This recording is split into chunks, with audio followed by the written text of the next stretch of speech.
రాష్ట్రంలో కూటమి ప్రభుత్వం ఏర్పడిన రోజు నుంచి ప్రజాపాలనతో ప్రతి ఒక్కరికి మేలు జరుగుతోందని, ఇంటింటికి రాజకీయాలు, పార్టీలకు అతీతంగా పథకాలు అందుతున్నాయని చీఫ్ విప్ వినుకొండ ఎమ్మెల్యే జీవి ఆంజనేయులు స్పష్టం చేశారు. గత వైకాపా ప్రభుత్వం కనీస సౌకర్యాలు, పథకాలు అందించడంలో విఫలమైన చోటనే ముఖ్యమంత్రి చంద్రబాబు నేతృత్వంలోని ఎన్డీఏ పాలన అద్భుతాలను ఆవిష్కరిస్తోందని అన్నారు. వినుకొండ పట్టణంలోని 27 వార్డు స్వీపర్ కాలనీలో సుపరిపాలనలో తొలి అడుగు ఇంటింటికి తెలుగుదేశం ప్రచారం కార్యక్రమంలో ప్రభుత్వ చీఫ్ విప్ ఎమ్మెల్యే జీవి ఆంజనేయులు పాల్గొన్నారు. ఇంటింటికి తిరిగి ప్రజలతో ముచ్చటించారు. ప్రభుత్వ సంక్షేమ పథకాలు, సుపరిపాలన లక్ష్యాలు, వాటి అమలు తీరు గురించి వివరించారు. అనంతరం ఆయన మీడియాతో మాట్లాడుతూ పేదల ఆర్థిక భద్రత కోసం చేపట్టిన సూపర్ 6 పథకాలు అన్ని వర్గాలకు లబ్ధి చేకూరుస్తున్నాయని పేర్కొన్నారు.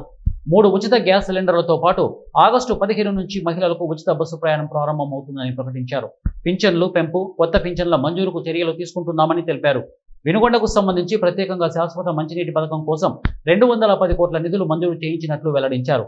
మంత్రి నారాయణ సహకారంతో 3 చెరువులను అనుసంధానించి పెద్ద చెరువుగా మారుస్తామని, 3 నెలల్లో టెండర్లను పిలిచి పనులు ప్రారంభించి 2.5 సంవత్సరాల్లో పూర్తి చేస్తామని హామీ ఇచ్చారు. ప్రతి ఇంటికి ఉచిత కుళాయి ఏర్పాటు చేస్తామని చెప్పారు. ఇదే సందర్భంగా జగన్ నేతృత్వంలోని గత వైకాపాపై తీవ్ర విమర్శలు చేశారు. కొట్టండి, చంపండి వంటి వ్యాఖ్యలు ప్రజాస్వామ్యానికి విరుద్ధమని, ఇవి సమాజాన్ని వెనక్కి తీసుకెళ్లే అజ్ఞాన సంస్కృతి అని అభిప్రాయపడ్డారు.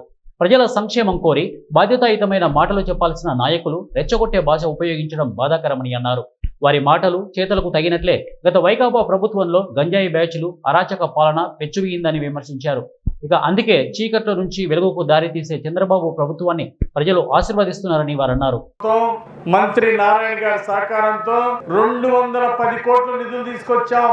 ప్రతి వార్డు, ప్రతి బజార్కి ట్యాపులు ఇచ్చి, ఇంటింటికి ట్యాపులు ఇచ్చి శాశ్వత మంచినీటి పథకాన్ని ప్రజలకు అందిస్తాము. రానున్న 2.5 సంవత్సరాల్లో మొత్తం పూర్తి చేస్తాం.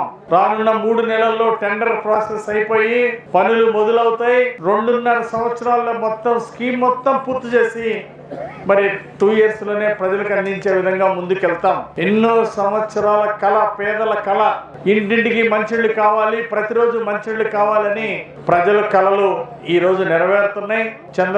ముఖ్యమంత్రి గారు చంద్రబాబు గారి సహకారంతో శాశ్వత మంచినీటి పథకం ప్రజలకు అందిస్తున్నాము. మంచినీటి సమస్య శాశ్వతంగా పరిష్కారం కాబోతా ఉంది. నాకు చాలా సంతోషంగా ఉంది. ఎన్నో ఏళ్ల నుండి ఈ మంచినీటి సమస్య పరిష్కరించాలని నా కోరిక. 3 చెరువులు కూడా అనుసంధానం చేసి పెద్ద చెరువు చేసి 365 రోజులు ప్రతిరోజు మంచినీళ్ళు ఇచ్చే విధంగా ఈ పథకాన్ని ముందుకు తీసుకెళ్తాం. ప్రతి ఇంటికి ప్రభుత్వ ఖర్చులతో ట్యాప్ వేసి మంచినీళ్ళు కూడా అందిస్తామని సందర్భంగా తెలియజేస్తున్నా. ఈరోజు ప్రభుత్వ పథకాలు, సూపర్ 6 పథకాలు ప్రతి ఒక్కరికి అందుతున్నాయి. పార్టీలకు అతీతంగా అందుతున్నాయి. ఇందాక ఒక వైఎస్ఆర్ పార్టీ కార్యకర్త కలిసి, ఏమండి మాకు కూడా ఈ పథకాలు అందినాయి, మా బిడ్డలు ఇద్దరికి డబ్బులు వచ్చినాయి, మాకు చాలా సంతోషంగా ఉందని చెప్పి